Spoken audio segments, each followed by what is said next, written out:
ডিম আগে না মুরগি আগে বলেন তো? মুরগি আগের পক্ষে কারা? একটু কষ্ট করে বেয়াদবি মাফ করবেন, হাত দেখাবেন। ডিম আগে না মুরগি আগে? অনেকে আবার সমন্বয়কের কাতারে চুপ করে রয়েছে। আমলিগ বিএনপি দুই দলে যাক, আমরা মাঝে একদল সমন্বয় করবানি। ডিম আগে কারা, এর পক্ষে কারা একটু দেখাবেন। ডিম আগে, ডিম আগে না মুরগি আগে? তার ডিম আগের পক্ষে কয়জন? ডিম আগের পক্ষে 10-12 জন, মুরগি আগের পক্ষে বেশ কয়েকজন, কিন্তু ফাঁকে কেউ হাত উঠই নেই। দেখি যেদিক যায় সেই দিকের পক্ষে। আমার নবী এসেছিলেন এই মাসে, আমার নবী চলে গেছেন এই মাসে। আসছিলেন নবী 63 বছর আগে, চলে গেছেন 63 বছর আগে। একটু ঠান্ডা মাথায় বুঝে নিতে হবে দুইটা কথা। এ কথার পরে আমি আলোচনার দিকে চলে যাব। দুইটা কথা বুঝে নিতে হবে, যেহেতু মাসের পর তাকা যায়।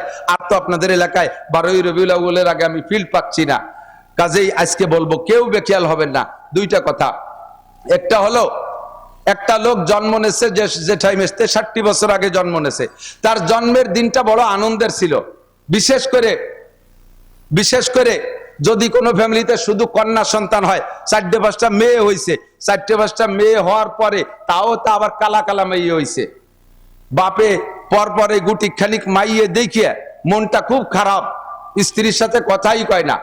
হঠাৎ করে শেষবার অতর্কিত ভাবে আল্লাহ তাআলা আবার একটা বাচ্চা দিয়ে ফেলাইছে। এই বাচ্চাটা পুত্র সন্তান। এই বাচ্চাটা পুত্র সন্তান, চেহারাটা একেবারে উজ্জ্বল, চাঁদের মতো ফুটফুটে। এই 6টা মাইয়ে যে আগে কালা হয়েছে, তাদের পর যে অসন্তুষ্ট ছিল, সব মুছে যাবে, সব ধুয়ে যাবে একটা নেককার এরকম সুদর্শন পুত্র সন্তান দেখে, ঠিক না? কত খুশি সে, খুশি তার বউ, খুশি পুরো তার বোনগুলো, তা কি বলা হয়, সে বাচ্চাটার বোনরা খুশি, বাড়ির সবাই খুশি। এই তার জন্মদিনে একটা মহা আনন্দ হয়েছে। তারপরের থেকে নিয়ে প্রত্যেক বছর তার জন্মদিন উপলক্ষে একটা কেক কাটাকাটিও বাঙালিরা করে থাকে। এটা যদিও কুপ্রথা, একটা আনন্দ করে থাকে। এভাবে চলছে তার জীবন ভরে। হঠাৎ করে লোকটা মারা গেছে, যুবকটা, যখন তার বয়স হয়েছে 26, 27, 28, টলমলে যুবক, দেখতে তো সেরকম নায়ক। গ্যাঞ্জাম ফাসাদ, গন্ডগোল ফাসাদের ভিতরে যুবকটা মারা গেছে। বলেন তো, তার এই 28 বছর পর্যন্ত তার মা বাপ যে পরিমাণ আনন্দ পেয়েছিল, স্বাদ পেয়েছিল, উপভোগ করেছে আনন্দ, তার এই 27-28 বছরের সমস্ত আনন্দ আজকে ছেলেটা এই ওই যৌবনকালে, ভরা যৌবনের ছেলেটা মারা গেলে তার সারা জীবনের সমস্ত আনন্দকে শেষ করে দিছে না? বাকি জীবনে ওই আব্বা মা আর যতদিন বেঁচে থাকবে, ওই ছেলেটার জন্মদিন উপলক্ষে কি আর কেক কাটবে, নাকি মৃত্যুদিন উপলক্ষে তার শোক পালন করবে? মৃত্যুদিন উপলক্ষে তার শোক পালন করবে। তার জন্মদিনের আনন্দ শেষ হয়ে গেছে, ঠিক কি ঠিক না? আমার নবী, আপনার নবী, বিশ্ব নবী মুহাম্মদুর রাসূলুল্লাহ জন্ম নিয়েছিলেন ধরে নিলাম 12ই রবিউল আউয়াল। 63 বছর আগে তার জন্মের সময় সারাটা দুনিয়া আনন্দে আনন্দিত ছিল। কিন্তু 63 বছর পরে আইসা যখন সাহাবায়ে কিরামদেরকে এতিম করে রেখে নবী 12ই রবিউল আউয়াল চলে গেছে, দুনিয়ার থেকে বিদায় নিয়েছেন, এখন কি নবীর জন্মদিনের আনন্দ অন্তরে থাকবে, নাকি মৃত্যুদিন উপলক্ষে শোক থাকবে? মৃত্যুদিন উপলক্ষে শোক থাকবে, ঠিক কি ঠিক না? ولو أن أهل القرى آمنوا واتقوا لفتحنا عليهم بركات من السماء والأرض ولكن كذبوا فأخذناهم بما كانوا يكسبون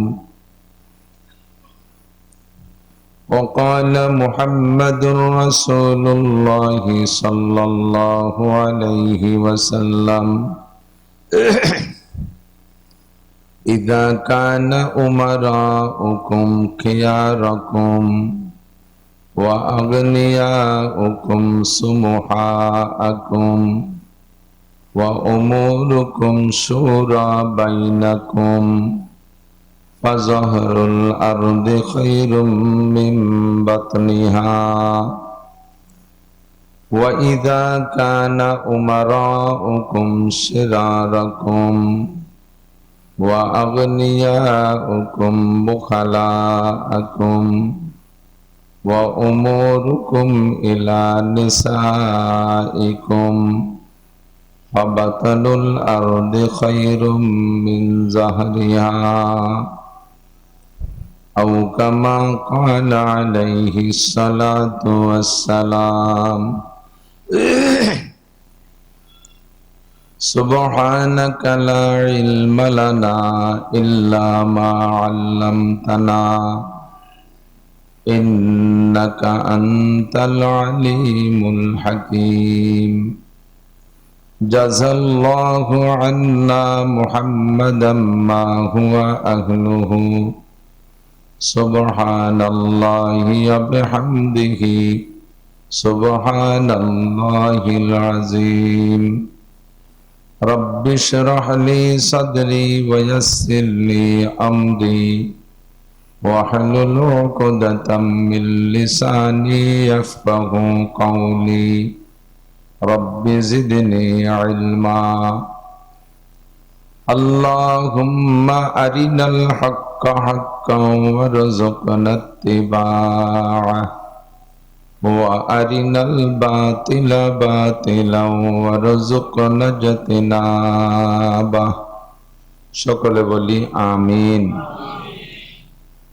অন্তর থেকে মহব্বতের সাথে নবী আলাইহিস সালাতু ওয়াস সালামের শানে আমরা একবার দরুদ শরীফ পড়ি। আল্লাহুম্মা সাল্লি আলা মুহাম্মাদিন ওয়া আলা আলি মুহাম্মাদ কামা সাল্লাইতা আলা ইব্রাহিম ওয়া আলা আলি ইব্রাহিম ইন্নাকা হামিদুম মাজিদ। اللهم بارك على محمد وعلى آل محمد كما باركت على إبراهيم وعلى آل إبراهيم إنك حميد مجيد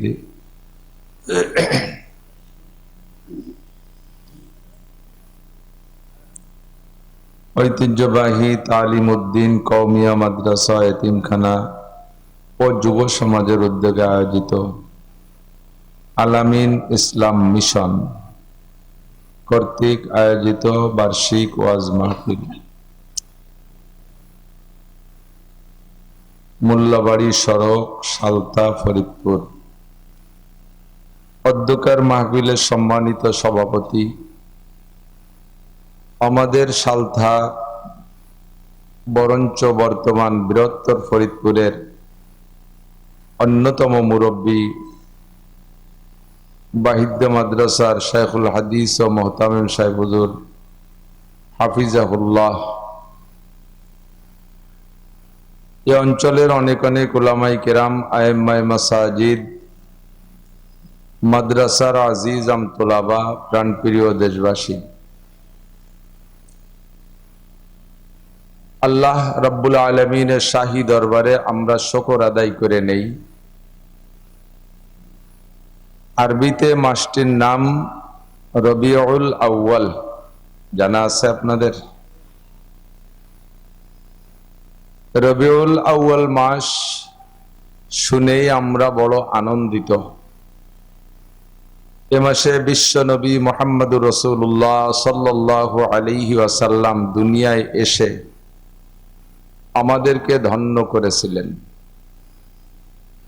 আবার সাথে সাথে বড় দুঃখ পাই, এ মাসেই নবী আলাইহিস সালাতু ওয়াস সালাম 63 বছর হায়াত সমাপ্ত করে আল্লাহ পাকের ডাকে সাড়া দিয়ে আমাদেরকে এতিম করে রেখে চলে গিয়েছিলেন। কাজেই রবিউল আউয়াল মাস আনন্দেরও মাস, আবার শোকেরও মাস। আনন্দ শোক বিজড়িত রবিউল আউয়াল মাসের বিশেষ সময় এ বর্ষা বাদলের মৌসুমে এলাকার হাজারো লাখো মানুষের মধ্য থেকে আল্লাহ পাক বাছাই ছাঁটাই করে আমাদেরকে মনোনীত করেছেন সাময়িক জান্নাতের বাগানে বসার জন্য। সকলে শুকর আদায় করি আলহামদুলিল্লাহ। একেবারে অন্তর থেকে, দিল থেকে সাহেবে দিল বাহিদ্দের হুজুর দামাত বরকাতুল আলিয়া মুরব্বিয়ানা নসিহাত আমাদেরকে করেছেন। আপনারা এখানে বসে লক্ষ্য করেছেন কিনা আমি জানি না, আমি ঘরে বসে হুজুরের সব বয়ান শুনেছি। মানব জীবন গড়তে যে জরুরি কথাগুলো লাগে হুজুর ধীরে ধীরে সব কথাগুলো বলেছেন। এসব কথাগুলির পর আমল করতে পারলেই জিন্দেগি যথেষ্ট হয়ে যায়। কিন্তু মানুষের স্বভাব হলো ভুলে যাওয়া। আরবিতে বলে আউয়ালুন নাসে আউয়ালু নাসিন, মানব কুলের প্রথম মানুষটা আদম আলাইহিস সালাতু ওয়াসসালাম। সমস্ত মানুষের প্রোডাকশন শুরু হয়েছে যে মানুষটার থেকে, সে মানুষটার নাম কি? আদম আলাইহিস সালাতু ওয়াসসালাম। আমরা তো এই বিশ্বাসে বিশ্বাসী, নাকি বলেন? নাকি ডারউইনের বিশ্বাসে বিশ্বাসী? বান্দরের থেকে মানুষ হওয়া কত বড় অসমীচীন একটা কথা, অসামঞ্জস্য একটা কথা, অমানবিক একটা কথা। সে একজন বিজ্ঞানী হইয়া এই কথা উপস্থাপন করলো, তার গবেষণায় বেরোয় আসলো, আর হাজারো লাখো শিক্ষিত পণ্ডিতরা সে কথা মেনে নিল। এরা কেমন শিক্ষিত, কেমন বিজ্ঞানী না অজ্ঞানী, আল্লাহই ভালো জানেন। আমরা কত বান্দর দেখি, চরমুগুরে গেলে তো বান্দরের অভাব নাই, সুন্দরবন গেলে তো সারা সুন্দরবন জুড়ে বান্দরের আড্ডা। চিড়িয়াখানার মধ্যে কত বান্দর দেখলাম, জীবনে একটা বান্দরের ল্যাস পড়িয়া সোজা হইয়া সে মানুষ হয়ে গেল তা তো দেখলাম না। আর ডারউইনের আব্বা সে বলে বান্দরের চেয়ে মানুষ হয়ে গেছে। আল্লাহ হেফাজত করুক এই কুবুদ্ধি থেকে, সবাই বলে আমিন। ইয়া আইয়ুহান নাসু তাকু রাব্বাকুমুল্লাযী খালাকাকুম মিন নাফসিন ওয়াহিদা। কুরআনে কারীমের মতো সত্য সংবাদদাতা আর কোনো পাঠ্যপুস্তক হতে পারে না। আসমানি কালাম, দুনিয়ার কাফের মুশরিকরা কোরআনকে বিকৃত করার জন্য শত চেষ্টা চালাইতেছে, কিন্তু একটা হরফও পরিবর্ধন করতে সক্ষম হয় নাই। অস্বীকার করারও কায়দা নাই, উপায় নাই। এমনি বিশ্বাস করে না, মানে না, সেটা ভিন্ন জিনিস। বাকি এর এগেনস্টে আর একটা কিতাব সমখুটি লিখে দেওয়ার যোগ্যতাওয়ালা কোনো বিজ্ঞানী, কোনো শিক্ষিত পণ্ডিত জগতে নাই, আসে নাই। তো সেই কোরআনে কারিমে আল্লাহ পাক বলেন, হে দুনিয়ার মানুষ, ইত্তাকুল্লাহ, আল্লাহকে ভয় করো। ইয়া আইয়ুহান নাসু তাকু রাব্বাকুম, তোমাদের রবকে ভয় পাও। আল্লাযী খালাক, যুবকরা আমার দিক কেউ নড়াচড়া করবে না। এটা একটা class, regular class school college মাদ্রাসায় হয়, আর আমাদের বাংলাদেশে সিজনালি ক্লাস হয় ওয়াজের মাঠে। সেখানে ক্লাস হয়, মাঝে মাঝে পরীক্ষা হয়, ছাত্রদের যোগ্যতা যাচাই বাছাই করে কেউকে প্রমোশন দেয়, উপরের ক্লাসে উঠাই দেয়, ফেল করা কয়টারে আবার রেখে দেয়। কিন্তু আমার এই ক্লাসে কোনো পরীক্ষা নিরীক্ষা না থাকার কারণে ছাত্রদের কোনো উন্নতি অগ্রগতি দেখতেছি না। খেয়াল দিয়ে শোনেও না, যতটুক মনে চায় শোনে, মনে না চাইলে শোনে না। খেয়াল করে শুনতে হবে। পরীক্ষা না নিলেও আমরা পরীক্ষা না নেই, আল্লাহর কাছে পরীক্ষা দেওয়া লাগবে কি লাগবে না? এই সময়েরও পরীক্ষা দেওয়া লাগবে। লা তাজুলু কদামা ইবনি আদম ইয়াউমাল কিয়ামাতি হাত্তা ইউসালা আন আরবা আন উমরিহি ফিমা আপনা। আল্লাহর কসম, বিশ্ব নবীর কথা সত্য, চারটি প্রশ্নের জবাব না দিয়া আল্লাহর সামনে দিয়ে এক কদমও বাড়া যাবে না। কথা বহুবার শুনেছেন, আমিও কতবার বলি, এরকম পরিস্থিতি এসে গেলে বলি। চারটি প্রশ্নের জবাব না দিয়ে এক পাও সামনে বাড়ানোর সুযোগ হবে। আল্লাহর চেক পোস্টে চারটে প্রশ্ন হবেই হবে। এক নম্বর প্রশ্ন হলো আন উমরিহি ফিমা আফনা, তোমার গোটা জীবন কোথায় কাটাইছো একটু বলে যাও। সারা জীবনের হিসাব দিতে হবে। আজকে এখানে বসছেন, আমাকেও হিসাব দেওয়া লাগবে। তুমি এই 200-500 মানুষকে বসায় রাখছো, কি শিখেছো একটু কইয়ে যাও আমার কাছে।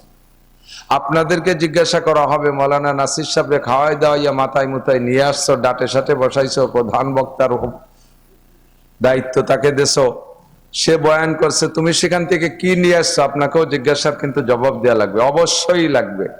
কাজে এই সময়টা নষ্ট না করি। বহু সময় নষ্ট করি চায়ের স্টলে, অনেক সময় নষ্ট করি আজে বাজে গল্প গুজবে। আজকের এই সময়টা নষ্ট না হয়ে যাক, প্রত্যেকটা কথা মনে রাখবো তো ইনশাআল্লাহ। অনেকক্ষণ কষ্ট দেব না, পাছার নিচে হয়তো জায়গা নরম ভিজে যাচ্ছে, কষ্ট হবে, বেশিক্ষণ কষ্ট দেব না। অল্পক্ষণ, ঘন্টাখানিকের ভিতরে যা সেই কথাগুলো বাড়ি নিয়ে যাওয়ার চেষ্টা করব, জীবনের সাথে রাখার চেষ্টা করব। রাজি আছি তো ইনশাআল্লাহ? আল্লাহ কা ইত্তাকু রাব্বাকুম, তোমাদের রবকে তোমরা ভয় পাও। আল্লাযী খালাকাকুম মিন নাফসিন ওয়াহিদা, যে আল্লাহ তাআলা তোমাদেরকে এক ব্যক্তি থেকে সৃষ্টি করেছেন। কয়জন? এক ব্যক্তি থেকে সৃষ্টি করেছে। মিন নাফসিন ওয়াহিদা, একটা জাত থেকে তোমাদেরকে সৃষ্টি করেছে। মিন নাফসিন ওয়াহিদা ওয়া খালাকা মিনহা যাওজাহা, সর্বপ্রথম সৃষ্টি পদ্ধতি কি? ওই লোকটা থেকে তার স্ত্রীকেও সৃষ্টি করেছে। আপনারা অনেক অনেক শিক্ষিত পণ্ডিত আছেন, বলতে পারবেন ডিম আগে না মুরগি আগে? তো বড় বেকায়দায় পড়ে গেলাম। ডিম আগে না মুরগি আগে বলেন তো? মুরগি আগের পক্ষে কারা? একটু কষ্ট করে বেয়াদবি মাফ করবেন, হাত দেখাবেন। ডিম আগে না মুরগি আগে? অনেকে আবার সমন্বয়কের কাতারে চুপ করে রয়েছে। আমলিগ বিএনপি দুই দলে যাক, আমরা মাঝে একদল সমন্বয় করবানি।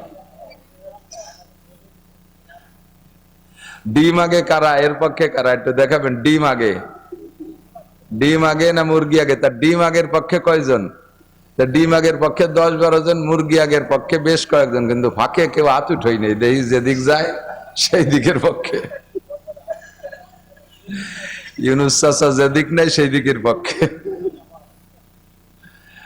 আল্লাহু আকবার। ডিম মুরগি যদি আগে হয় তাহলে মুরগি তো হয় ডিমের থেকেই, তাহলে সে মুরগিটা অলৌক কিসির থেকে? সে ডিম না থাকলে ডিম মুরগি আসে কোন যাইতে? আবার ডিমও তো মুরগি ছাড়া হয় না।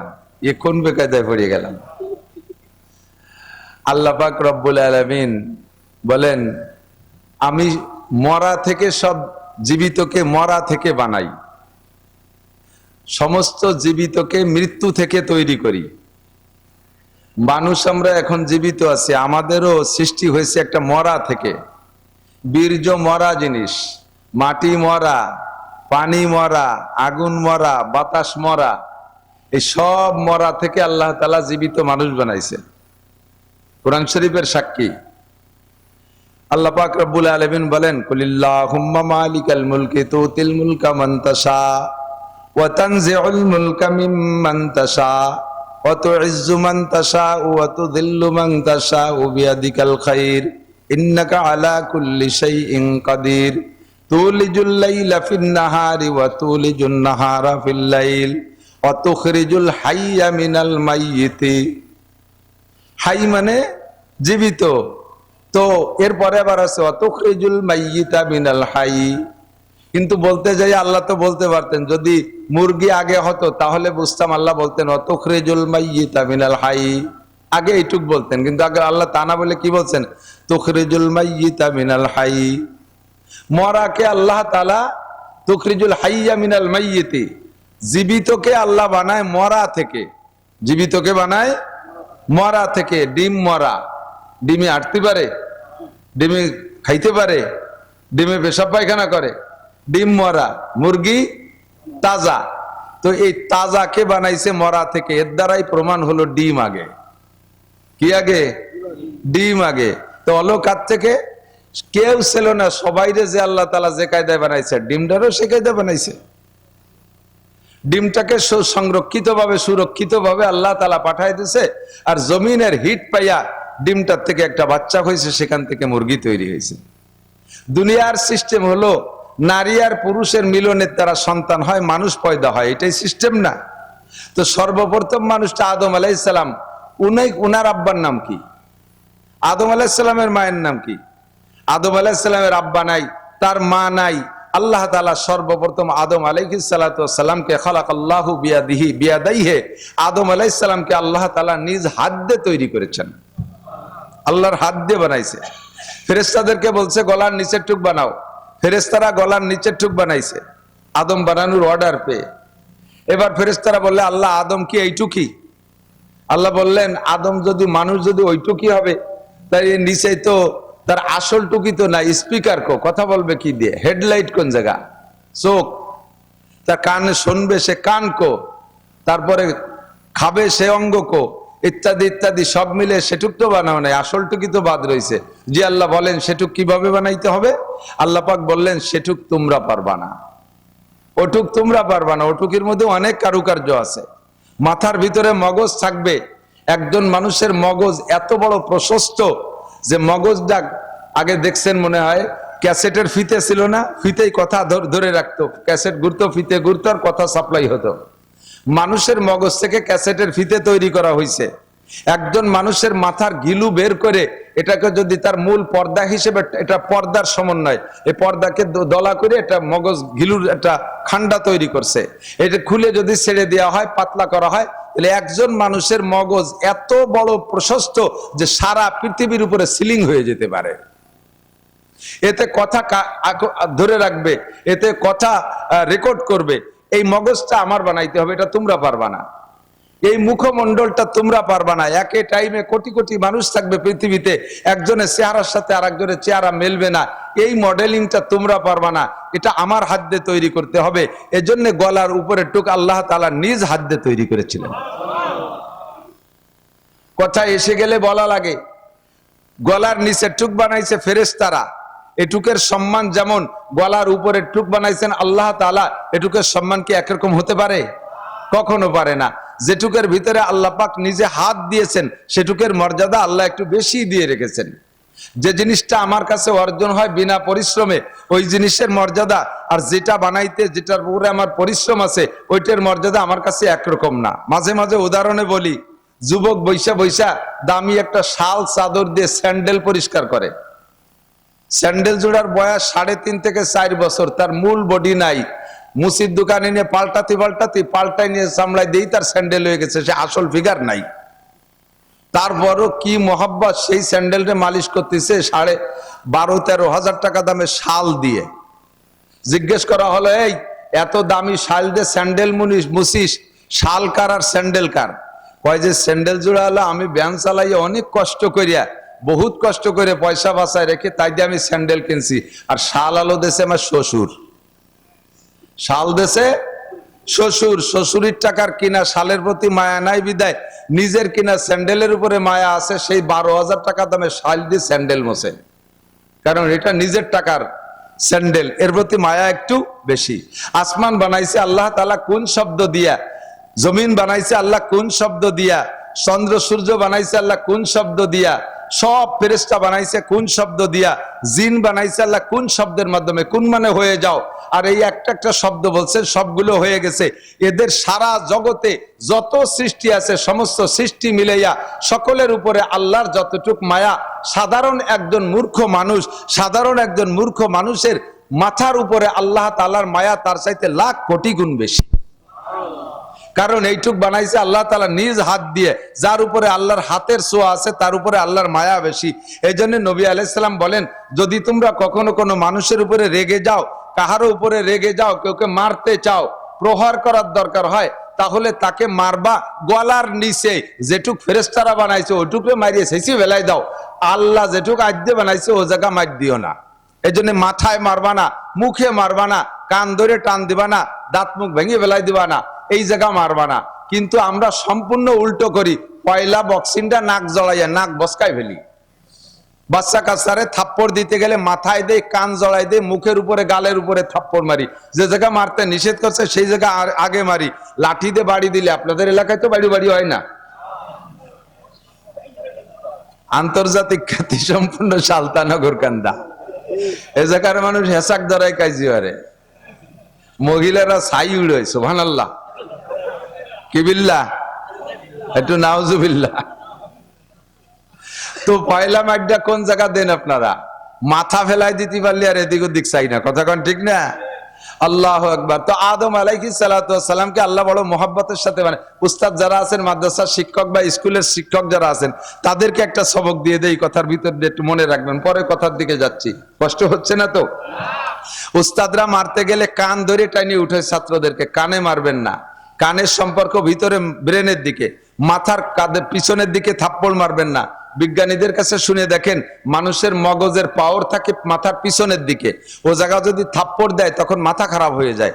ধীরে ধীরে মাথায় মারতে মারতে ছেলেটা ভালো ব্রেনই ছিল, মাথাটা নষ্ট হয়ে যাবে, ব্রেন খারাপ হয়ে যাবে। আর রাতের বেলায় ঘুম থেকে উঠানোর জন্য ধরেই কান ধরে হাত ধরে টান দিয়ে উঠবেন না।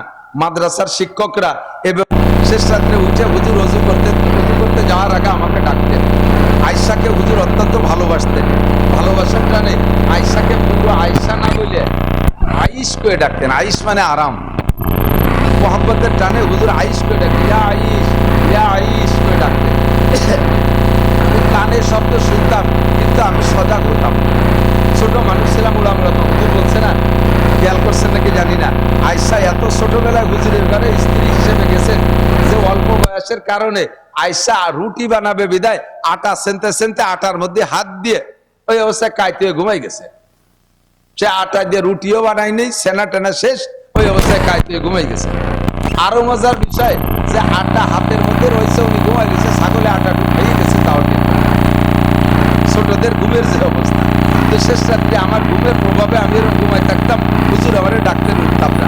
বিশ্ব নবী রহমতে আলম, গোটা মানব জাতির উস্তাদ, সর্বক্ষেত্রের উস্তাদ, সর্বক্ষেত্রের উস্তাদ, আমাকে হুজুর রাত্রে শেষ রাত্রে উঠাইতেন কিভাবে, অজু বানাইয়া আইসা আবারও ডাকতেন, তাও উঠতাম না। একটু হাতে যে পানি থাকতো অজুর পানি, এ আমার চোখের উপরে মুখের উপরে চটকা মারতেন। হালকা হালকা ঠান্ডা পানির প্রভাবে আমি অনেকদিন উঠে যেতাম।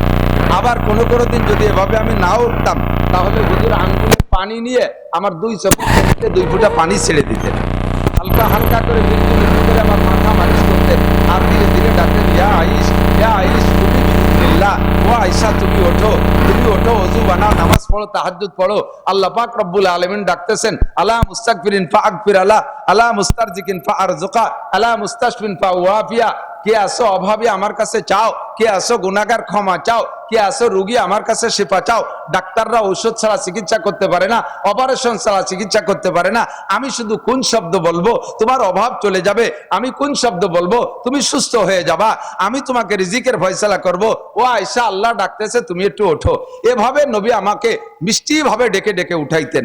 তো নবী আলাইহিস সালাতু ওয়াস সালাম হলো লাকাদ কানা লাকুম ফি রাসূলিল্লাহি উসওয়াতুন হাসানা। গোটা মানব জাতির মধ্যে বিশ্বনবী মুহাম্মদুর রাসূলুল্লাহ সাল্লাল্লাহু আলাইহি সাল্লামের মধ্যে, হুজুর আলাইহিস সালামের মধ্যে রয়েছে মানব জাতির উত্তম আদর্শ। ঘুম থেকে কিভাবে উঠাতে হবে মানুষকে, সে শিক্ষা আমার নবী দিয়েছেন। ঠিক ঠিক না? আমরা বাচ্চাদেরকে এভাবে ঘুম থেকে উঠাবো, উস্তাদরা এভাবে ঘুম থেকে উঠাবো। সরে চলে আসছি বেশ খানিক দূর। যে কথা বলতে চাইছি, সমস্ত মানুষের মধ্যে সর্বপ্রথম মানুষটা কে? আদম আলাইহিস সালাম। একটু বলেন কে? গভীর বিশ্বাস রাখেন, আমাদের আদি পিতার নাম কি? আদম আলাইহিস সালাম। উনার আব্বা মানাই, উনাকে আল্লাহ তাআলা নিজ হাতে বড় মহব্বতের সাথে বানাইছে, গলার উপর টুক মহব্বতের সাথে বানাইছে, যার কারণে গলার উপরের টুকের সাথে যে কেমন আচরণ করতে হবে তার 2টা কথা আমি বললাম। এবার উনি ঘুমিয়ে আছেন জান্নাতের ভিতরে, জান্নাতের মধ্যে ঘুমিয়ে রয়েছে। ঘুমানোর আগে তো একা একা, কিছুক্ষণ একা একা, একা একা জীবিত মানুষটা ঘুরতেছে। ফেরেশতারা ফেরেশতাদের কায়দায়, হুররা হুরদের কায়দায়, তারপরে গেলমানরা গেলমানদের কায়দায়, প্রত্যেকে যার যার কায়দায় সে ঘোরাফেরা করতেছে। উনার সাথে তেমন কেউ কোনো সম্পর্ক করে না, মানুষের সাথে না মানুষের সম্পর্ক। কথা বলেন ঠিক না? মানুষ ছাড়া অন্য প্রাণীর সাথে আপনার যত ভালোবাসা হোক, তার সাথে কি কোনো সামাজিকতা চলে? কিছুই চলে না। একা একা ভালো লাগতেছে না, এই ভালো না লাগার ভিতরে উনি ঘুমাই গেছে।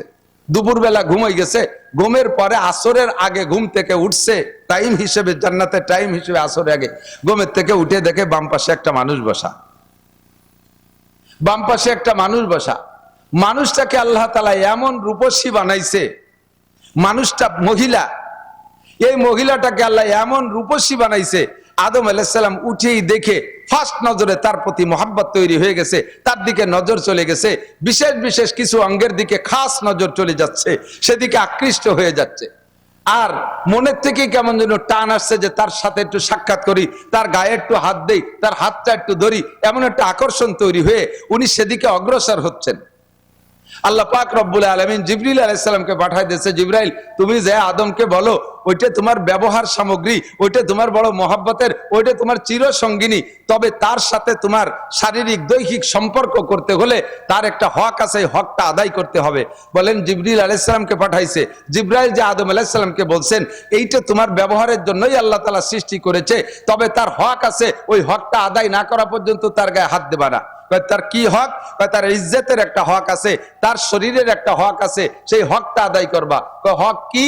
যে এই হক আদায় করতে হবে তোমাকে 10 বার বিশ্ব নবী মুহাম্মদুর রাসূলুল্লাহ সাল্লাল্লাহু আলাইহি ওয়াসাল্লাম লাউলাহু মা খালাকাল আফলাকা খালিকুহা লাউলাহু মা খারাজাল ইনসানু মিন আদামি, যেই নবীটাকে না বানাইলে, যেই নবীকে বানানোর সিদ্ধান্ত আল্লাহ না নিলে তুমি আদমকে আল্লাহ বানাইতো না, তুমি আদমকে আল্লাহ তাআলা বানাইতেন না। সেই নবী মুহাম্মদুর রাসূলুল্লাহ সাল্লাল্লাহু আলাইহি ওয়াসাল্লাম তার নামে তুমি 10 বার দুরূদ শরীফ পড়লে এই মহিলার দেনমোহরের হক আদায় হয়ে যাবে। আদম আলাইহিস সালাতু ওয়াস সালাম 10 বার দুরূদ শরীফ পড়লেন।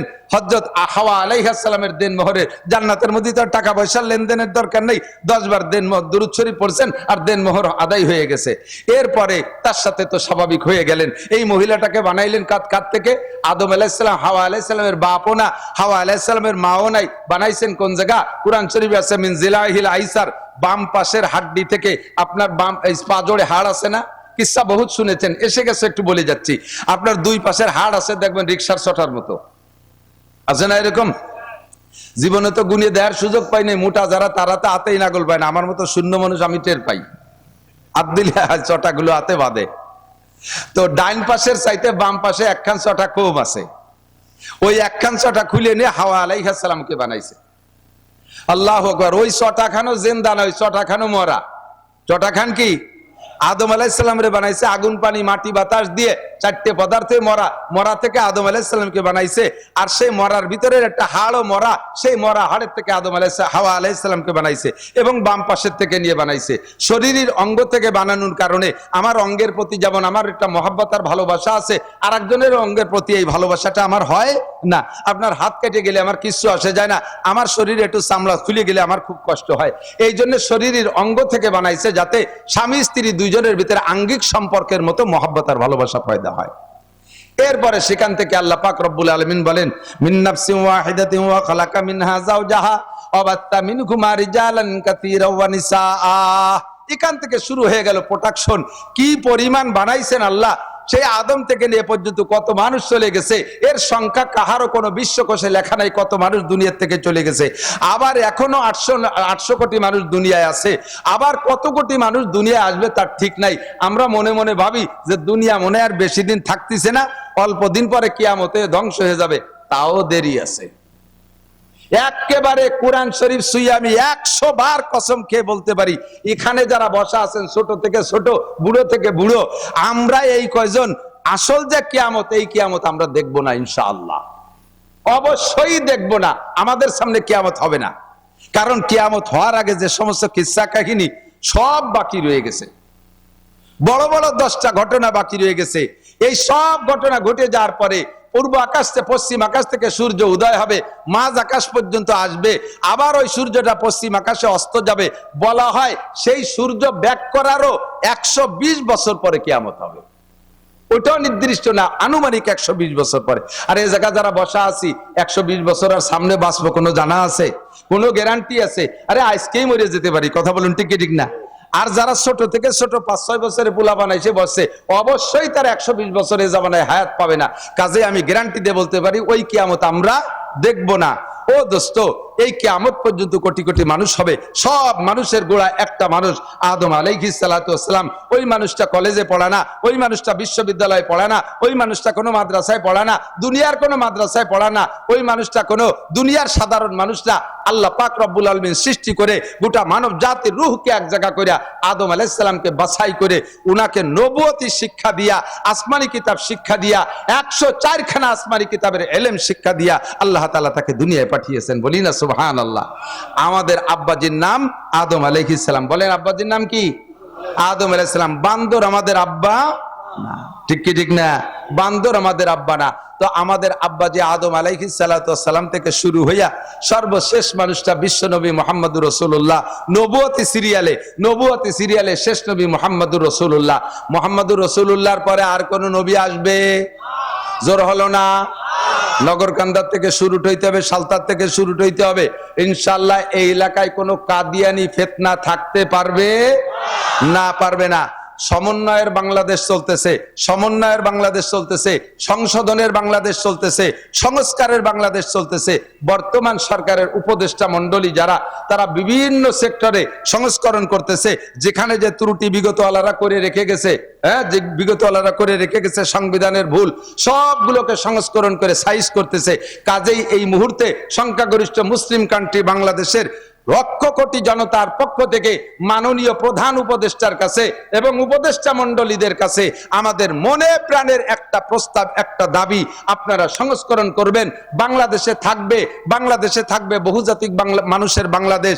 এর ভিতরে মুসলমান থাকবে, হিন্দুরা থাকবে, খ্রিস্টানরা থাকবে, বুদ্ধরা থাকবে, কাফেরও থাকবে, ইহুদি থাকবে, নাসারা থাকবে, সবাই থাকবে, কাদিয়ানিরাও থাকবে, সবাই থাকবে। তবে যার যার নিজ নিজ ব্যানারে পরিচয় দিয়ে থাকবে। কথা বলুন ঠিক ঠিক না?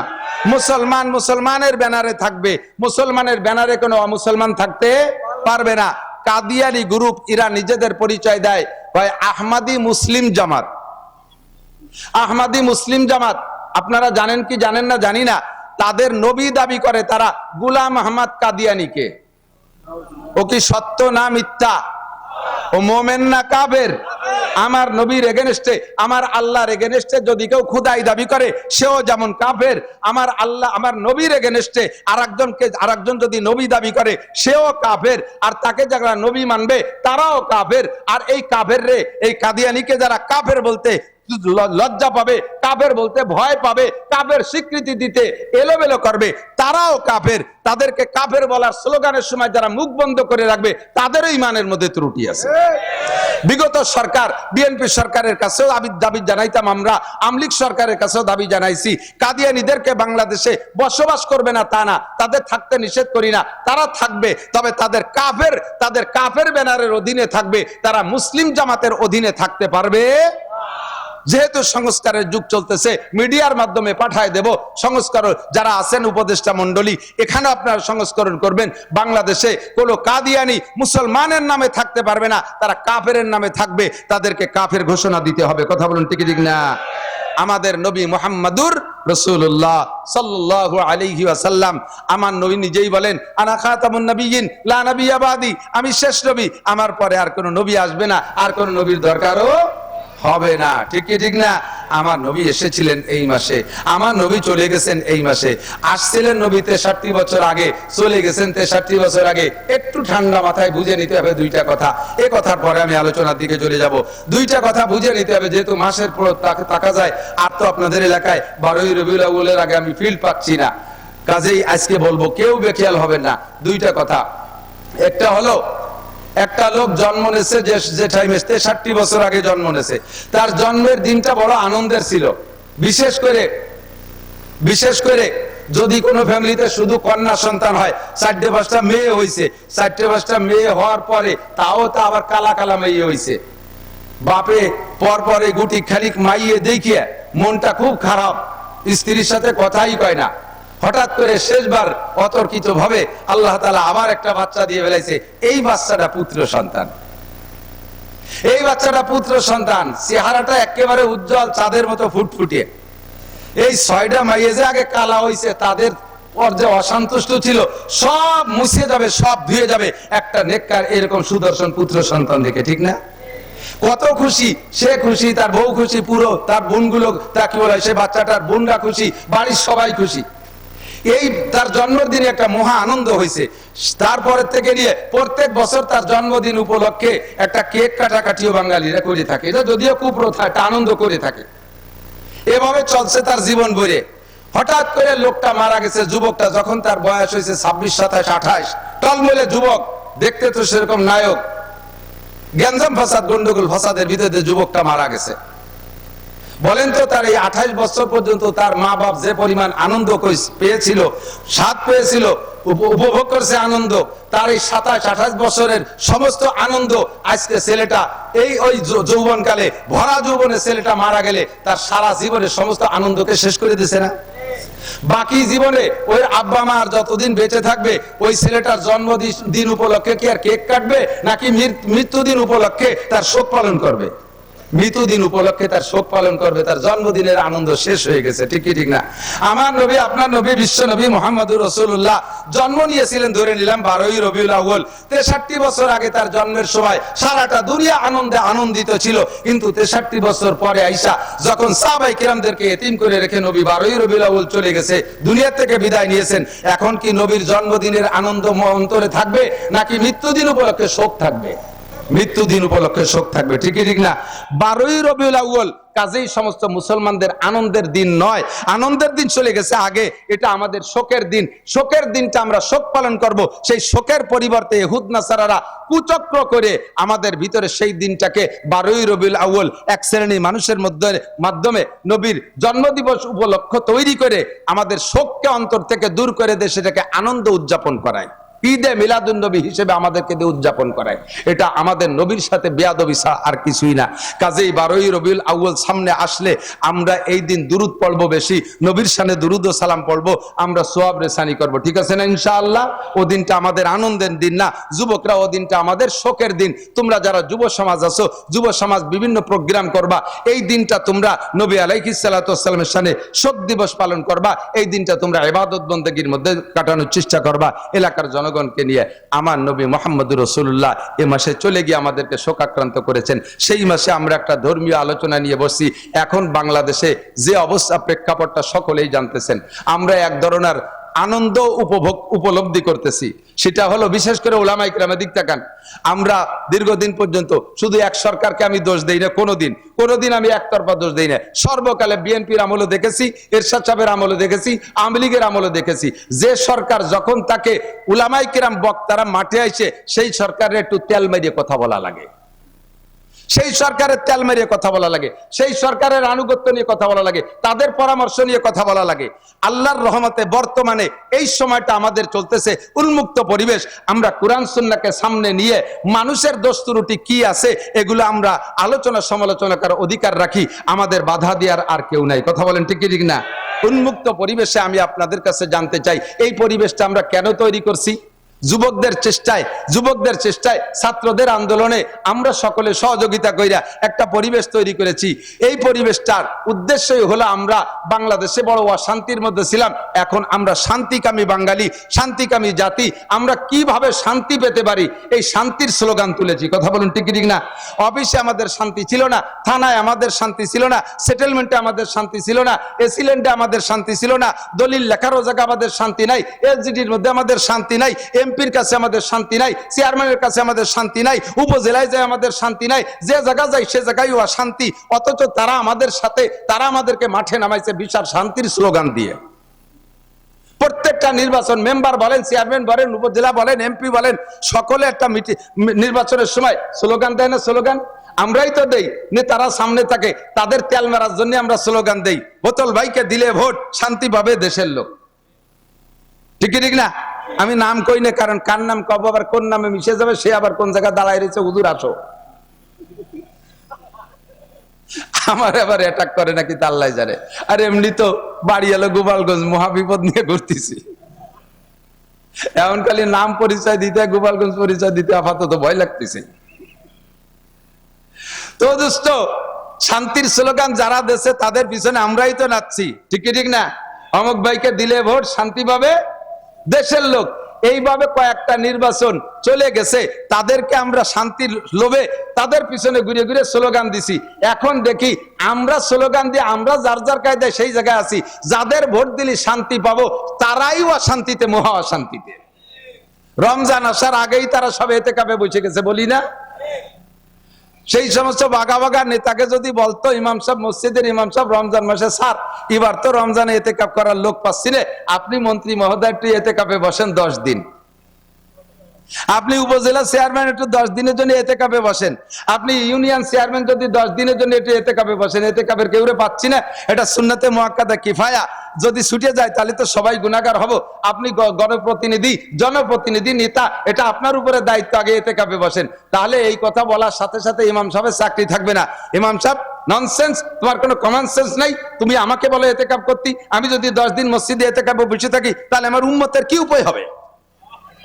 আমি একটা ওয়ার্ড মেম্বার, এই রমজান মাসে তাদের ত্রাণ দিতে হবে, তাদের ভিজিএফ কার্ড দিতে হবে, আমি ইউনিয়ন চেয়ারম্যান, উম্মতের কত চিন্তা আমার মাথায়, আমি উপজেলার চেয়ারম্যান, গোটা উপজেলার দায়িত্ব আমার কাছে, আমি এমপি, আমার সিটের দায়িত্ব, আমি মন্ত্রী, মন্ত্রণালয়ের দায়িত্ব, আমারে তুমি এতেকাফে বসায় দিতে চাও, এটা মোল্লা মুন্সিকে কম, কিছু ওয়াকেজো, কিছু আথাল কুড়িয়ে বুড়ো, আথাল কুড়িয়ে বুঝো, বুড়ো গরু যেগুলো হাল চাষ করতে পারে তারা তো সক্রিয় গরু, আর কিছু গরু থাকে বেশ বয়স হয়ে গেছে, ওগুলো আতালে বান্ধা থাকে, কোনো কাম কাজ করে না, ওকে আতাল কুড়িয়ে। প্রায় বাড়ি বাড়ি দুই একটা বুড়ো মানুষ আতাল কুড়িয়েছে এতেকাপ করবে তারা, তুমি আমি মন্ত্রীকে বলো কেন? আল্লাহ পাক রব্বুল আলামিন বলেন, হে মন্ত্রীরা, হে উপজেলা চেয়ারম্যানরা, এমপি মহোদয়, যদি রমজানের 10টা দিন এতেকাপ করতি, বছরে একটা চিল্লে যদি আল্লাহর রাস্তায় দিতি, তাহলে রমজান আসার আগে ওয়াসমা তোদেরকে ওই জেলখানার এতেকাপে বসাই দিতাম না। কথা বলেন ঠিক ঠিক না? তোমাদেরকে ভোট দিয়েছে জনগণ, তোমাদের পিছনে নাচছে জনগণ শান্তির লোভে, আজকে তোমরাই অশান্তিতে। এবং কত বড় অশান্তি, আমি মাঝে মাঝে বলে থাকি, 8টা জান্নাতের ভিতরে শ্রেষ্ঠ জান্নাত ফেরদাউস। শ্রেষ্ঠ জান্নাত কি? ফেরদাউস।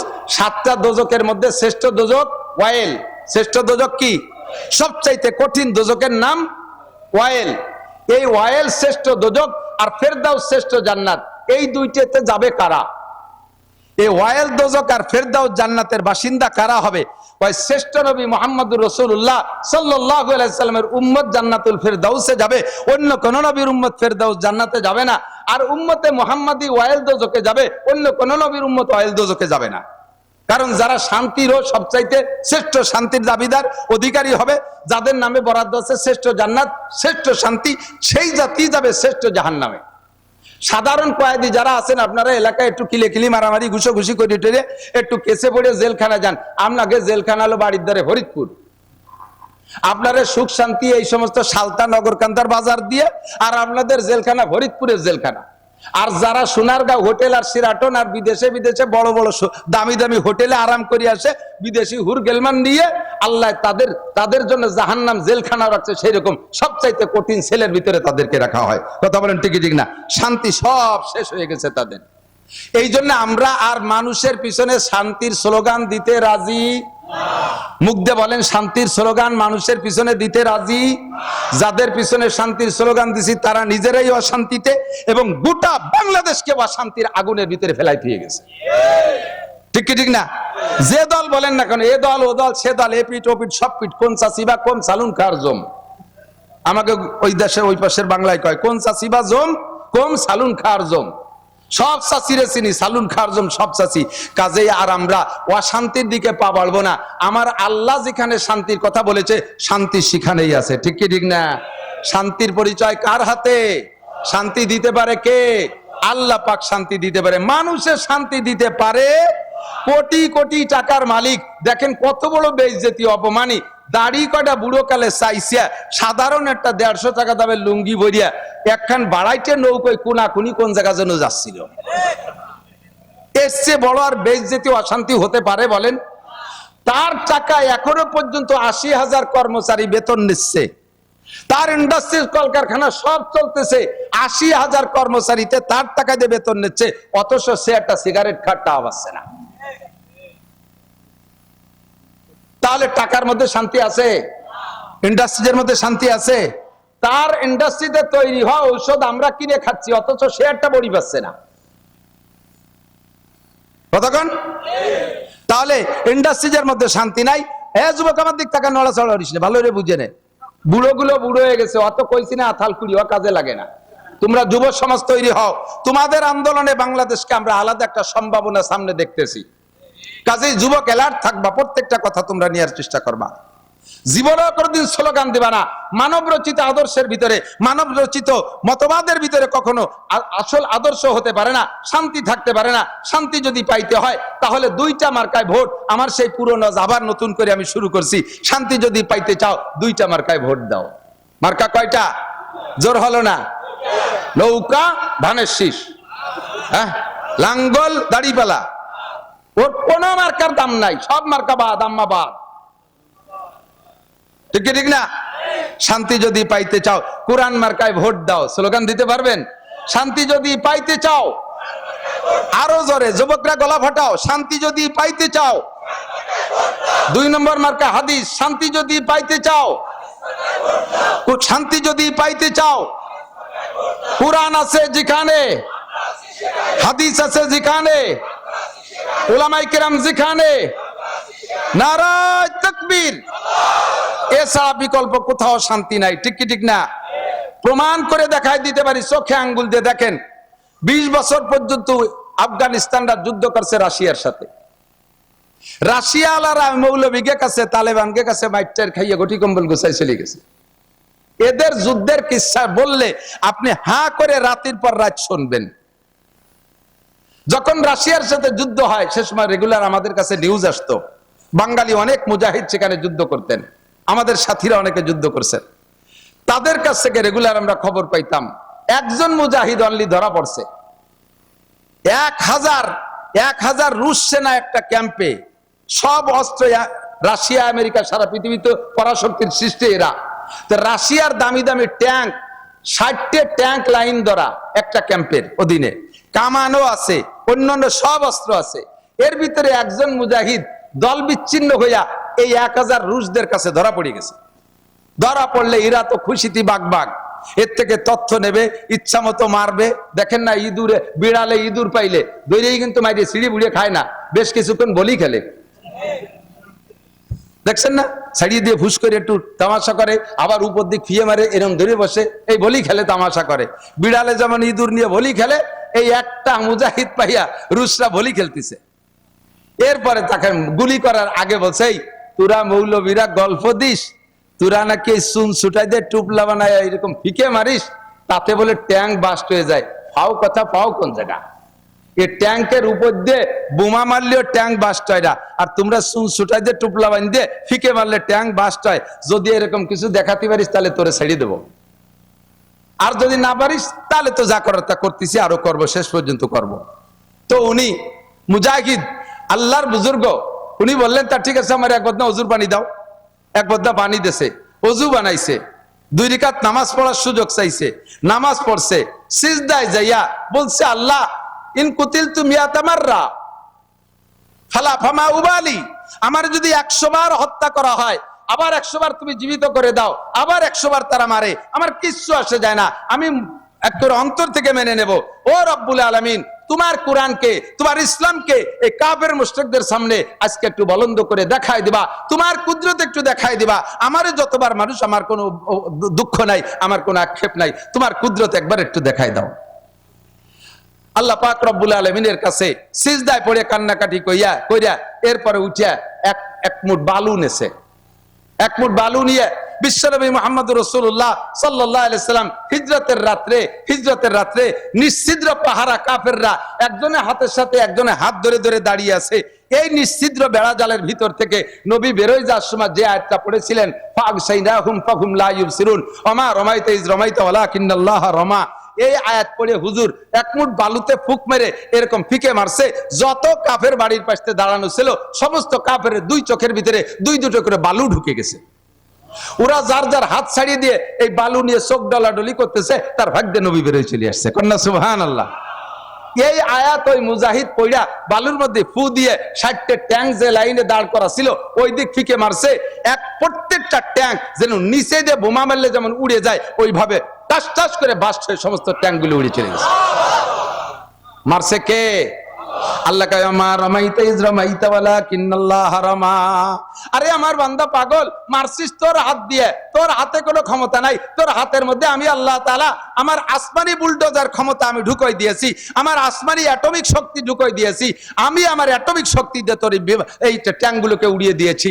সঙ্গে সঙ্গে 60টে ট্যাঙ্ক উড়ে চলে গেছে। পিছনের দিক ফিরে দেখে এই রুশ সেনায় 1000, ওরা তো বেশিরভাগই ল্যাংটা বা আধা ল্যাংটা থাকে, ও প্যান্ট পরারও সময় পাইনি, ওর সাথে আর কথাবার্তা না বলে পিছন দিয়ে দৌড়ে সারিয়ে ওরে আল্লাহ 1 মুঠ মারছে, 60টে ট্যাঙ্ক উড়িয়ে গেছে, ফিরে মুঠ যদি আমাদের মারিয়ে দেয় তাহলে তো আমরাও সাথে সাথে শেষ হয়ে যাব। ক্যাম্প ফেলাই তুই সারিয়ে পকেটে ছিল আফগানি পতাকা, ওদের রাইফেলের মাথায় সেই পতাকা উড়াই দিয়ে সেইটুকে সে জয় করে এনেছে, দখল করে তার হাতে সেটুক স্বাধীন হয়ে গেছে। বললেন না সুবহানাল্লাহ। 20 বছর এমন করে বহু ঘটনা আমার জানা আছে। এই ঘটনা ঘটাইয়া রাশিয়ানদেরকে তাড় করে দিয়েছে।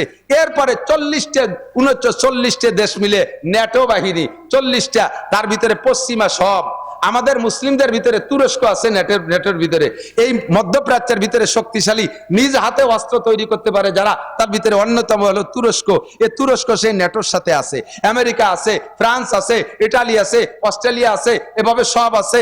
এই সব পরাশক্তিগুলো মিলে 40টা দেশ মিলে ন্যাটো, এই ন্যাটো বাহিনীর সাথে আফগানি মুল্লারা স্রেফ ক্লাসিনকোভ, চায়না পাকিস্তানি ক্লাসিনকোভ রাইফেল, এটুক রাইফেল, ওই দিয়ে গুলি করিয়া তাদের বিমান, তাদের হেলিকপ্টার, তাদের ট্যাঙ্ক, তাদের সমস্ত অস্ত্রকে একেবারে ধুলাই উড়াই দিয়া তাদেরকে ওইভাবে বিদায় দেশে, গলায় জুতোর মালা দিয়া। এই মোল্লারা এখন মোল্লাদের হাতে মাত্র 2 বছর, মাত্র 2টা জিনিস তাদের হাতে, 2টা মার্কায় তারা ভোট দেশে। 1 নম্বরে থাকবে না, অফিসে নামাজ হতে হবে, কলেজে নামাজ হতে হবে, হাই স্কুলে নামাজ হতে হবে, কোনো মুসলমান বেনামাজি থাকবে না, বেপরদায় কোনো পার্কে বসে বসে তসবি টিভি করতে পারবে না, সুদ চলবে না, ঘুষ চলবে না, আকাম চলবে না, সবকিছু বন্ধ করে দিয়েছে। মাত্র 2 বছরে আল্লাহ তাআলা তাদের কি বরকত দেখাইছেন। আমেরিকান ডলারের চাইতে আফগানি মুদ্রার দাম বেশি হয়ে গেছে। সুবহানাল্লাহ। আমার পরাণ ভরে নাই, আল্লাহর বলছে নাকি জানি না, বলেন জোরে বলেন। কর্নেওয়ালা কে? এই বাগানে ডালিম গাছ, এই 2 বছরের আগে বাগানে ডালিম গাছ ছিল, সেই ডালিম গাছই রয়ে গেছে। আনারের গাছ আর কথায় কথায় লাগানো যায় না। সেই আফগানিদের ক্ষেতের ভিতরে 2 বছর আগে আজ দীর্ঘদিন পর্যন্ত যে বাগান ছিল, ওই বাগানের ডালিমের সাইজ ছিল 4টে ডালিমে 1 কেজি হইতো, 4টে ডালিমে 1 কেজি হতো। সেই গাছ সেই জায়গায় রয়ে গেছে, শুধুমাত্র মার্কা পাল্টায় ফেলাইছে, পতাকা পাল্টায় ফেলাইছে। কুরআন মার্কার, হাদিস মার্কার পতাকা যখন উড়াই দিতে পারছে আফগানি মুসলমানরা, সেই গাছের সেই ডালিম এখন 1 ডালিমে 2 কেজি। 4 ডালিমে 1 কেজি হইতো, সেই গাছের ডালিম রে আল্লাহ বড় বানাই দিয়েছে, এখন 1 ডালিমে 2 কেজি। যারা নেট দেখেন তারা সাক্ষী দেন, কত বড় বড় লাল লাল ডালিম, কি পরিমাণ জুস তৈরি করতেছে। সেই মোল্লারা বর্তমানে এমন গাড়ি বানাইছে, জাপানও তাদের কাছে ফেল হয়ে গেছে, মোল্লাদের প্রাইভেট কারের কাছে। মোল্লারা অস্ত্র বানানো শিখে গেছে। আল্লাহ তাআলা তাদেরকে এমন বরকত দিয়েছেন, যেই বরকত সারাটা দুনিয়ার মানুষ দেখতেছে। আল্লাহ পাক রব্বুল আলামিন বলেন, হে দুনিয়ার মানুষ শান্তি চাও, নগরকান্দালারা শান্তি চাও, কাজিয়াডাঙ্গা থাকবে না, খুনোখুনি থাকবে না, মারামারি থাকবে না, কেস কাচারি থাকবে না, মালি মামলা থাকবে না, আরামসে ঘরের মধ্যে ঘুমাইবা, দেশের দরজা খুলে দিয়ে, ঘরের দরজা খুলে দিয়ে ঘুমাবা, রাতের বেলা চোর ডাকাত আসবে না। আল্লাহ পাক ওয়াদা করেছেন, লা ফাতাহনা আলাইহিম বারাকাতিম মিনাস সামাই ওয়াল আরদ, আসমান থেকে রহমত, জমিন থেকে বরকত। আসমান থেকে রহমত, একটু বলেন, আসমান থেকে রহমত, জমিন থেকে বরকত দেনেওয়ালা কে? আল্লাহ ওয়াদা করছেন, লা ফাতাহনা, লামে তাকিদ, অবশ্যই আমি খুলে দেব। আসমানের থেকে রহমতের দরজা, জমিন থেকে বরকতের দরজা আমি খুলে দেব। লা ফাতাহনা আলাইহিম বারাকাতিম মিনাস সামাই ওয়াল আরদ। শর্ত হলো, ওয়ালাউ আন্না আহলাল কুরা আমানু ওয়াত্তাকাও, যদি দেশবাসী ইমানদার হইয়া যাও আর আল্লাহর উপরে গভীর ভয় স্থাপন করতে পারো, আল্লাহর উপরে বিশ্বাস, আল্লাহর উপরে ভয়। এ আমার যুবক অন্তর থেকে সাক্ষী দাও, আল্লাহ আছে না নাই? জোরে বলেন আছে। প্রমাণ তার আর কি চান? আর বেশি প্রমাণ লাগবে না। আল্লাহু আকবার।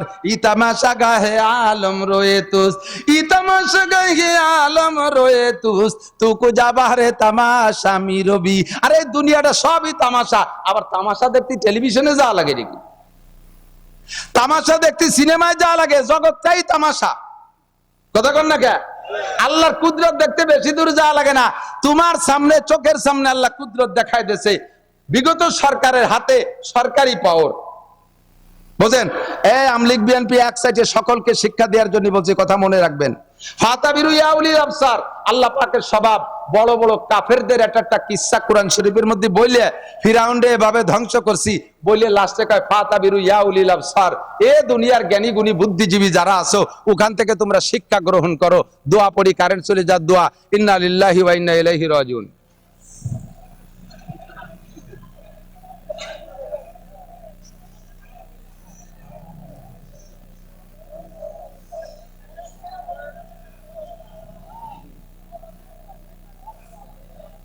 জেনেতার আছে?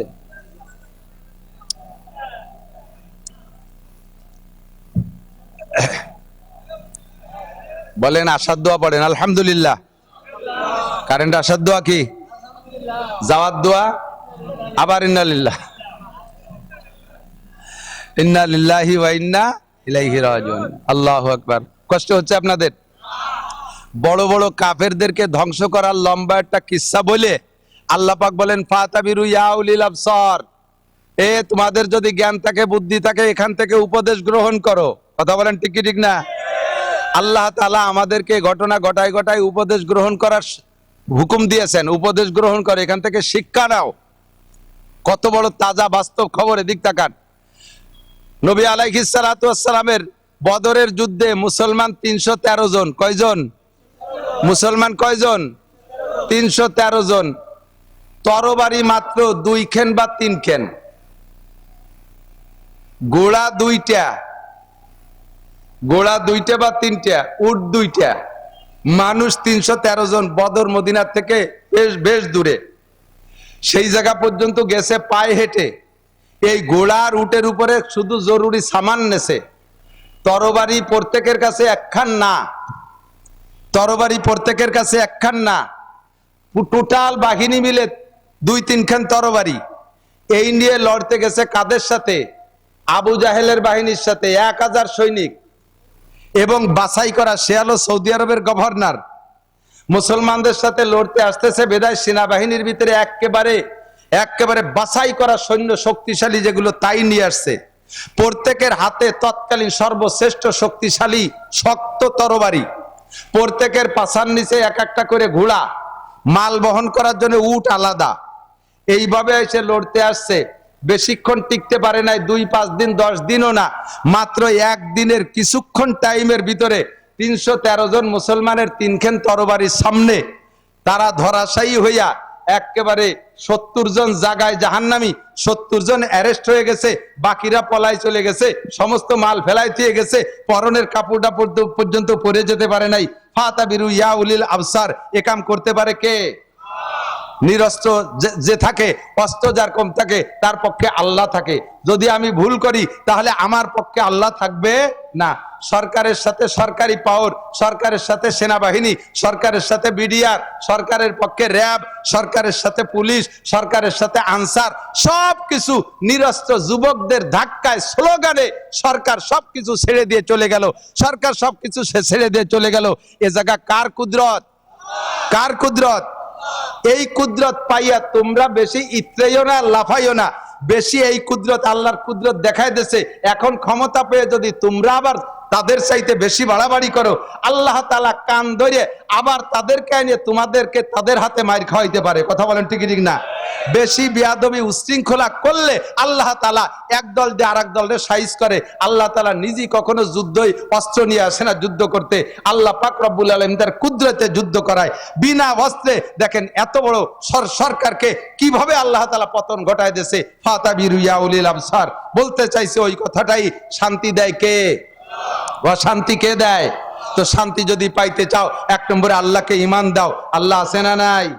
আল্লাহর কুদরত দেখতেছেন, চোখের সামনে দেখা যাচ্ছে কি যাচ্ছে না? আল্লাহ পাক আছে, বিশ্বাস রাখো। 2 নম্বরে আল্লাহকে ভয় করো। যুবক আল্লাহকে ভয় করো, বুড়ো আল্লাহকে ভয় পান, আরে সবাই আল্লাহকে ভয় পান। ভয় পার আরবি শব্দ হলো তাকওয়া। কি শব্দ? কোরআনের শব্দ তাকওয়া। কোরআন শরীফে যে বিষয়টা আল্লাহ তাআলা বেশি ইম্পর্টেন্ট মনে করেছেন, সেই বিষয়টাকে আল্লাহ তাআলা আলোচনা বেশি করেছেন। ইবাদতের ভিতরে শ্রেষ্ঠ ইবাদত নামাজ। এর জন্য নামাজের আলোচনা হয়েছে 82 বার। কতবার? 82 বার। জাকাতের পরিমাণ কম, জাকাত দাতার পরিমাণ কম, এজন্য জাকাতের আলোচনা এর চেয়ে কম হয়েছে। হজ কর্নেওয়ালার সংখ্যা আরো কম, এই জন্য হজের আলোচনা আরো কম হয়েছে। তো যে বিষয়টা বেশি ইম্পর্টেন্ট, ওইটার আলোচনা আল্লাহ তাআলা বেশি করেছেন। এমন করে কোরআন শরীফের ভিতরে তাকওয়া শব্দ, তাকওয়া শব্দের আলোচনা আছে 62 বার। কতবার? তাকওয়া আছে 62 বার। তাকওয়াটা অত্যন্ত জরুরি। তাকওয়া যদি ভিতরে থাকে, আল্লাহর ভয় যদি ভিতরে থাকে, তাহলে ওই লোকটা কখনো অন্যায় করতে পারে না। এদিক তাকান, এই আপনাদেরই পাশে, আমি ফরিদপুর শহরে, আপনার ফরিদপুর জেলার মানুষ। ফরিদপুর শহরে গত 2-3 বছর আগে একটা মাহফিলে আসছি। মাহফিলে আমার খেদমত করতেছে একটা যুবক। যুবকটার পাতলা ফিসফিসে দাঁড়িয়ে আছে, মাথায় তার টুপি ও পাগড়ি আছে, গায়ে তার জুব্বা। চেহারাটা আলেমদের চেহারা আর পাবলিকের চেহারা কিন্তু বোঝা যায়। পাবলিক যত সাইজে গুজে, যত যুব্ব, বড় যুব্ব আর পাগড়ি পরেন না কেন, দেখলি চিনা যায় এটা পাবলিক। আর মৌলবী মাদ্রাসায় পড়ার পরে বাড়ি যে যদি ল্যাংটা হইও কেদার বুদ্ধি মাছ ধরে, তবু বোঝা যায় এটা মাদ্রাসায় পড়া। এ কয়েকদিনের মধ্যে কোয়ালিটি পাল্টে যায়। তো ওই ছেলেটারে দেখে আমি মনে করছি এটা মাদ্রাসার ছাত্র হবে, তার কথাবার্তা সবকিছু এরকম। আমাকে কখনো হুজুর বলে না, হযরত আমি কি খেদমত করব, হযরত এখন কি লাগবে, এটা মাদ্রাসার পরিভাষা।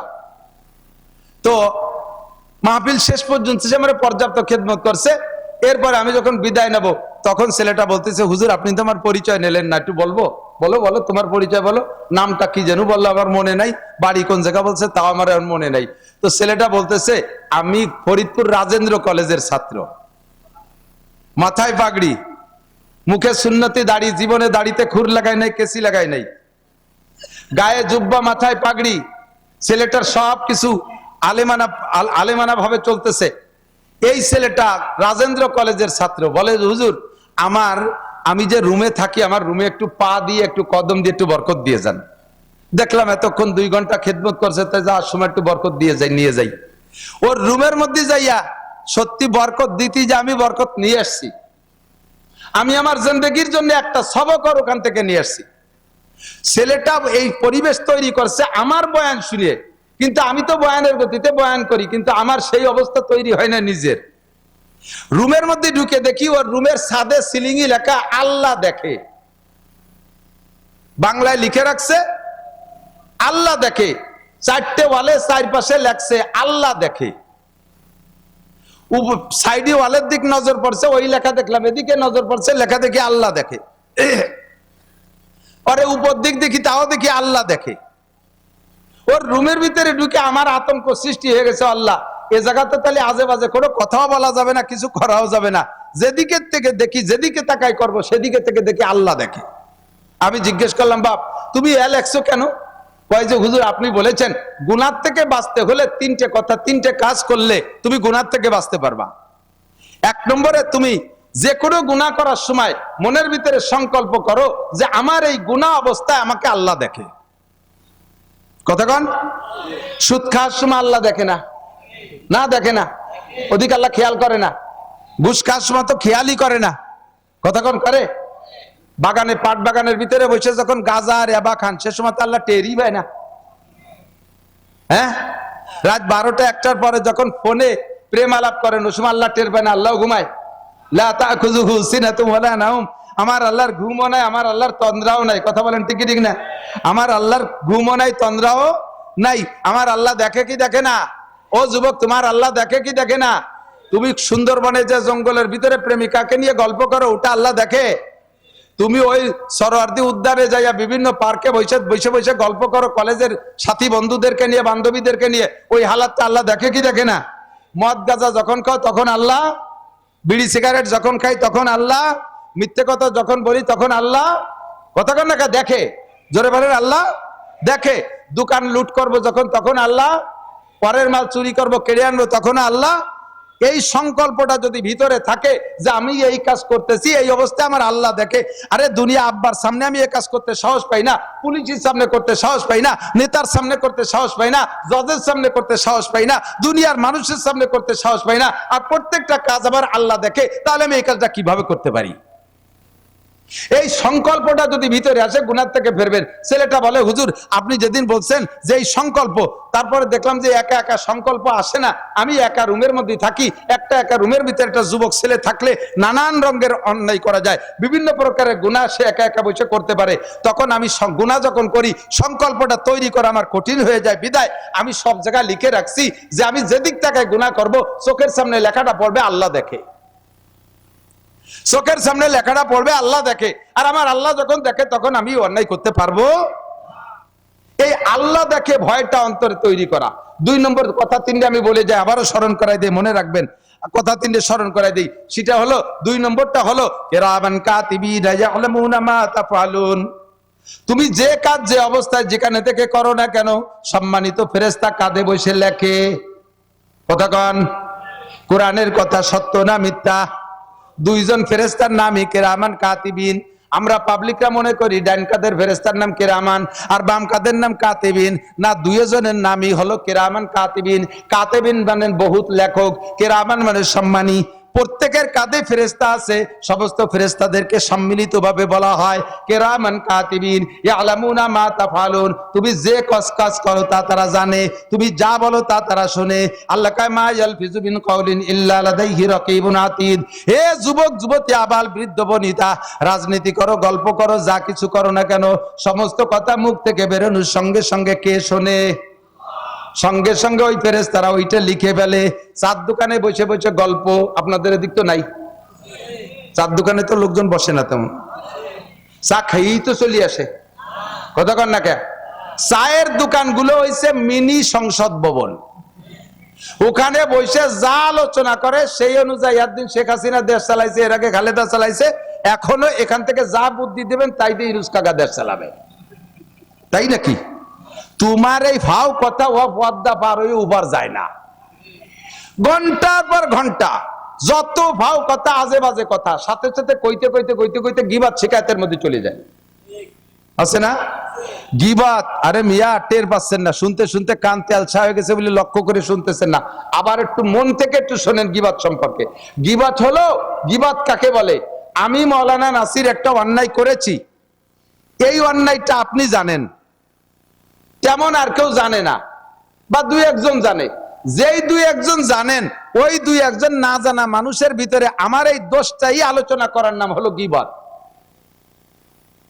আপনি আরেকজনের কাছে বলবেন আমারে খাটো করার জন্য, ব্যঙ্গ করার জন্য, আমার সমাজে তিরস্কৃত করার জন্য আরেকজনের কাছে বলবেন, এর নামই গীবত। আর আমি করি নাই এমন কিছু আমার নামে তৈরি করে বলার নাম হলো অপবাদ। আর অপবাদ যা গীবতের চাইতে মারাত্মক। আর গীবতটা কতটুকু অপরাধ? গীবত হলো আপনি যদি গীবত করেন, আল গীবত আসাদ্দু মিনাজ জিনা। প্রথম কথা হলো, আরে এমন শোভা বিটিকে শোনার দরকার ছিল রে, ইন্না লিল্লাহি ওয়া ইন্না ইলাইহি রাজিউন। কারণ এই কাজে বিটিরা বড় মাহের, বিটিরা গীবতের আল্লামা, আল্লামাতুল গীবত। আর চার দোকানের মুরব্বীরাও এই গীবতের আল্লামা, বসে বসে দুনিয়ার ভাও কথা কইতে কইতে কইতে কইতে গীবত তো কয়, লাস্টে অপবাদও করে। কতক্ষণ? নামাজ পড়ে, মসজিদে নামাজ পড়ে, নামাজ পড়ে ডাইরেক্ট এদিক ওদিক যায় না, চার দোকানে আগে যাবে, সারা রাত যা গুছাইছে তাই একটু সাপ্লাই দেওয়ার জন্য। সময়ের হিসাব আল্লাহর কাছে দেওয়া লাগবে কি লাগবে না? এই জায়গা যা বলছেন ওরা ফেরেশতারা লেখে কি লেখে না? মা ইয়ালফিজু মিন কাউল। একটু ভয় পান, একটু ভয় পান। এবার আমি বলি এদিক তাকান। আরেকটা হলো, এ ভাই গীবত যদি হয়, যে খেয়াল করতেছে না, আমি কি অপরিজনীয় কথা বলতেছি? সবচেয়ে বড় ইবাদত হলো গুনাহ ছেড়ে দেওয়া। সবচেয়ে বড় ইবাদত কি? গুনাহ ছাড়ার মতো আর বড় ইবাদত নাই। নামাজের চাইতেও দামি গুনাহ ছেড়ে দেওয়া। নামাজ পড়া সহজ, কিন্তু গুনাহ ছাড়া বড় কঠিন। এই গুনার আলোচনাটা একটু করি, সবচেয়ে বড় মারাত্মক। হাতে ধরে নিজে ইচ্ছাকৃত ভাবে লস করতেছি। যেমন কিছুদিন আগে মাওলানা হাবিবুল্লাহ মাহমুদ কাসেমি একটা পোস্ট দিয়েছিল ফেসবুকে, খুব দারুণ একটা কথা। কয় জায়গায় বসে আমরা মুসলমানরা প্রত্যেকে ইসরায়েলের নামে আমরা মুসলমানরা, আমরা বাংলাদেশি, সারা পৃথিবী যারা বিকাশ ব্যবহার করি, কি করি? বিকাশ ব্যবহার করি। আমরা প্রত্যেকে ইসরায়েলের নেতানিয়াহুর নামে, ইসরায়েলের ইহুদিদের নামে আমরা রেগুলার টাকা বিকাশ করতেছি। অথচ ইসরায়েলিরা আমাদের শত্রু, তাদের ধ্বংস কামনা করি, তাদের নামে আমরা নিয়মিত টাকা পাঠাইতেছি বিকাশের মাধ্যমে। কোন ভাবে পাঠাচ্ছে জানি না। কারণ উনি বুঝাই দিলেন, কয় যে বিকাশ যত আছে না, বিকাশে লেনদেন, এই বিকাশে টাকা পাঠানোর ভিতর দিয়ে 1020 টাকা কাটিয়ে নেয় না? এই 20 টাকার একটা অংশ টাকা ইসরায়েলের ফান্ডে জমা হয়। এই বিকাশের পরিচালক হলো ইসরায়েলিরা, এর আবিষ্কারক তারা। একটা ইনকাম এই 20 টাকার থেকে 1% সে জায়গায় চলে যায়। আপনার ইচ্ছায় অনিচ্ছায় যত টাকা বিকাশে লেনদেন করবেন, ওর থেকে 1% সে জায়গায় চলে যাচ্ছে। কাজেই আমরা বিকাশে লেনদেন করি মানে আমরা অনায়াসে বিকাশে ইসরায়েলির নামে টাকা পাঠাই দিচ্ছি। সেম আমরা যখন বসে খোঁজ গল্প করি, তখন নিরিবিলি অনায়াসে হাসি আনন্দের ভিতর দিয়া, মজার ভিতর দিয়ে আমার আমল নামার বস্তা থেকে এক গাদি নেকি যেই লোকটা সম্পর্কে গীবত করতেছি তার নামে আমি অনায়াসে গোপনে পাঠাই দিচ্ছি। পরিষ্কার হাদিসে আসছে, আপনি যার গীবত করবেন, ওর যে বিষয়টা আপনি আলোচনা করতেছেন, ধরেন একটা লোক জিনা করছে, এটা আপনি জানেন, ওইটা নিয়ে আপনি আলোচনা করতেছেন। ওই লোকটা জিনা করে যে গুনাহ কামাই করছিল, ওই জিনার গুনাহটা আপনার আমলনামায় চলে আসবে। আর সেই সময় আপনি যে ভালো নেকের কাজ করছিলেন, বা আপনার নামাজ কালামের মধ্যে ভালো ইবাদত যেটা, ওখান থেকে বেশ কিছু নেকি তার সেই জায়গায় যে শূন্য স্থান পূর্ণ হয়ে যাবে।